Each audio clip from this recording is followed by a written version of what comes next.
Bonjour à tous. Écoutez, ça fait un moment qu'on ne s'était pas vu. J'avais un peu perdu la motivation pour les vidéos. Là, ça me revient, donc je vais continuer à faire comme je le sens. Donc, j'avais fait une vidéo sur les tons en chinois. Donc, c'est une des choses les plus difficiles en chinois en fait. Donc, j'ai pas choisi la facilité en faisant ça.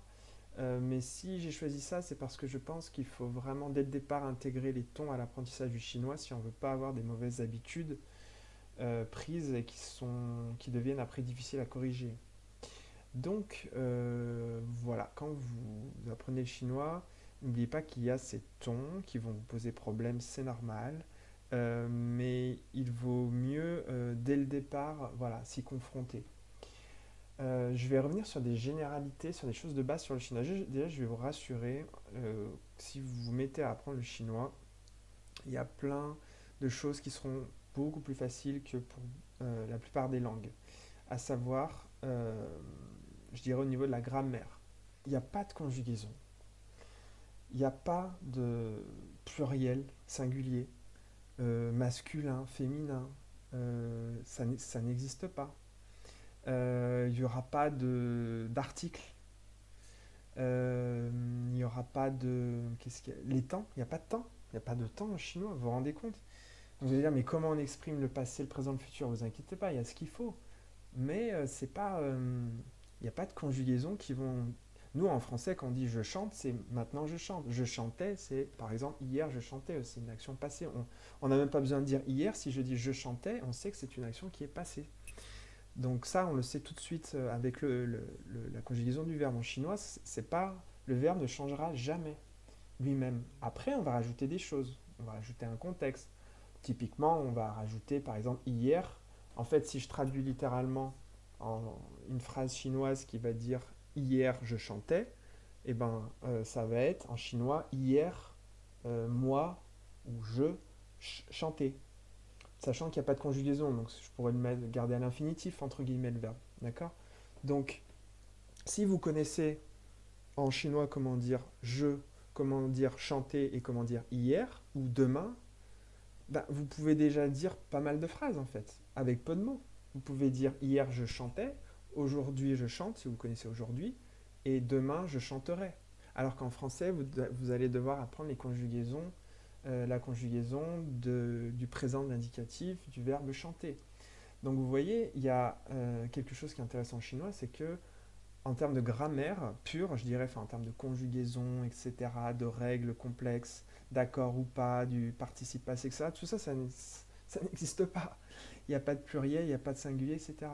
Donc, il y a quelque chose qui va rapidement venir en chinois comme notion, c'est, il y a un côté, c'est pas précis en fait. C'est pas une langue précise. Elle peut l'être. Il m'est arrivé de traduire des contrats. Un contrat, c'est quelque chose, je veux dire, d'ailleurs, la langue française prime en droit, c'est une langue utilisée internationalement, notamment pour le droit, parce qu'elle est extrêmement précise. Et en chinois, c'est culturel, on n'est pas très précis en général. Et on peut l'être, mais c'est pas, au départ, c'est pas la norme. Donc, c'est pour ça, par exemple, le masculin et le féminin n'existe pas. Donc, si vous dites typiquement, hier, j'ai vu un ami. En français, on sait que vous avez vu un ami, une personne, enfin un homme. Alors que quand on dit en chinois j'ai vu un ami, euh, bah, c'est un ami, mais ça peut être une amie. Donc c'est peut-être une fille, c'est peut-être un garçon, c'est peut-être. On ne sait pas. Le sexe n'est pas précisé en fait. Il faudra.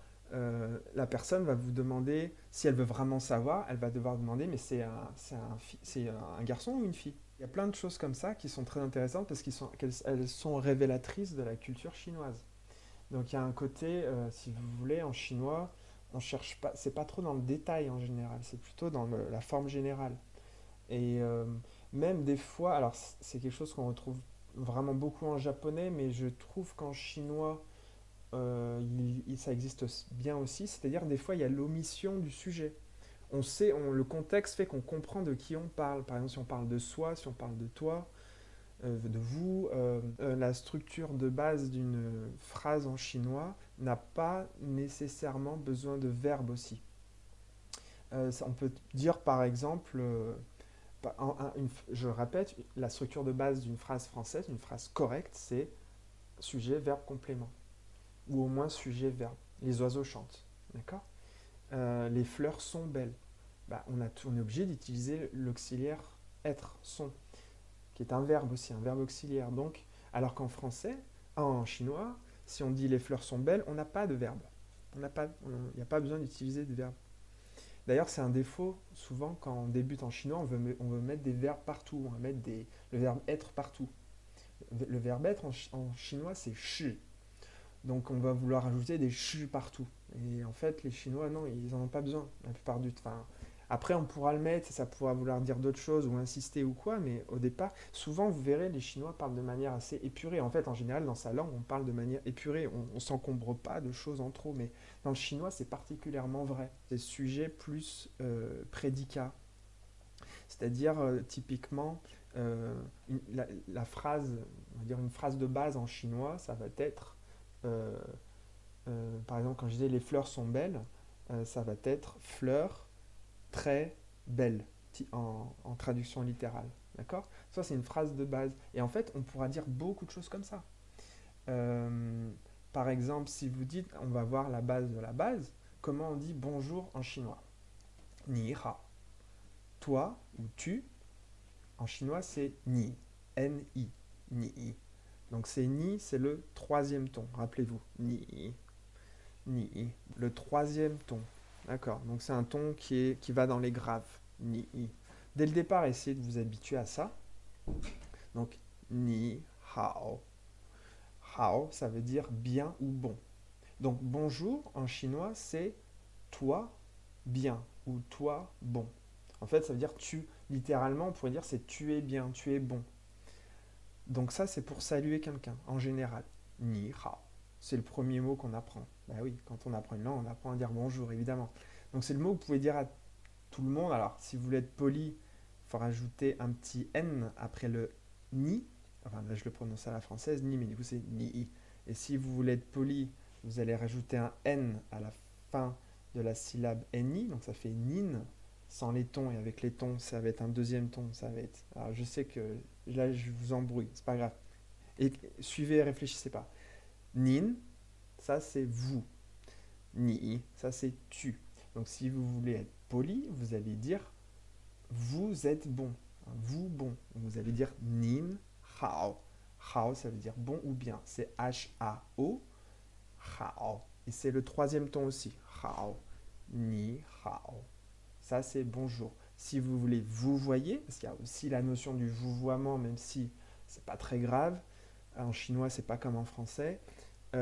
Vous allez dire nin.